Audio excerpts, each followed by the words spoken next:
તરફ આણંદમાં પણ મેઘરાજાની મહેરબાની યથાવત જોવા મળી રહી છે અને ત્યાં પણ મેઘરાજા મન મૂકીને વરસી રહ્યા છે। આણંદમાં ધોધમાર વરસાદ વરસવાનું હજુ પણ યથાવત છે। કરમસદ, બારકોલ અને મોગરી સહિતના ગ્રામ્ય વિસ્તારોમાં વરસાદી માહોલ। સંદેશર અને વલાસણ સાથે જ અનેક નીચાણવાળા વિસ્તારોમાં પાણી પણ ભરાયા હોવાના દ્રશ્યો અહીં સામે આવી રહ્યા છે। સમગ્ર વિસ્તારમાં ગરમીથી ઠંડક પ્રસરી જવા પામી ચૂકી છે। તો આણંદમાં અત્યારે ધોધમાર વરસાદ વરસી રહ્યો છે અને તેને અંતર્ગત નીચાણવાળા જે વિસ્તારો છે ત્યાં વરસાદી માહોલ જામી ચૂક્યો છે।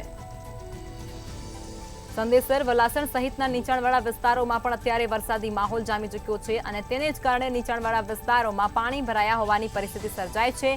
સમગ્ર વિસ્તારમાં વરસાદ વરસતાની સાથે જ ઠંડક પ્રસરી જવા પામી છે। ભારે ઉકળાટ અને અસહ્ય ગરમીમાંથી લોકોને રાહત મળી રહી છે, તો ખેડૂતો માટે પણ આ સારા સમાચાર કહી શકાય છે।